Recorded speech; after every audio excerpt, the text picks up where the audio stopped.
For many of the Wow. young British, predominantly Muslims, their parents, they grew up as Muslim. They might have had foreign, Arab fathers from various Muslim countries. This is a big thing driven around the world. Now, I mentioned how my first gig as a journalist was covering the collapse of communism. That was in the end. The Berlin Wall collapsed in 1989. It's ancient history now, but at that point in 1990, there was only one superpower left, America, and it was considered the triumph of freedom and democracy. And I feel we've thrown that away. The West at that point, having lived in a bipolar world of two superpowers competing, suddenly the freedom and democracy had triumphed. And how we look back, how we wasted that chance, because there wasn't a country in the world at that point who was opposed to America. There were no Osama bin Laden's, Putin's, Iranians calling for the overthrow of America. And I've really witnessed, just as a small a bystander, it's like a slow train crash happening in slow motion, how the goodwill towards the West has been dissipated. And so I remember being outside Abu Ghraib prison, where we were torturing people. Now, the weird thing is, that story, it finally broke in 2004.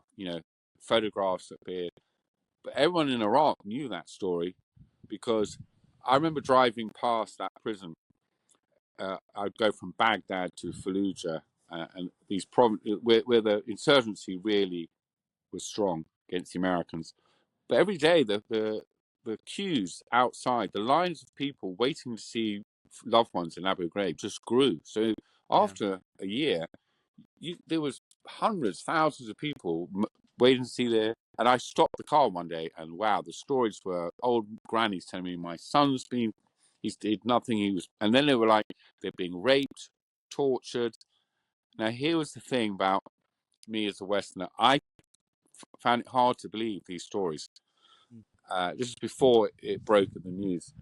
And a young woman, a very beautiful young Iraqi woman who was translating for the Americans, she came up to me out of the crowd and said, and she showed me her ID that she worked for the Americans. She said, I've seen it with my own eyes. They're sexual, psychological torture, physical torture. They're piling bodies up.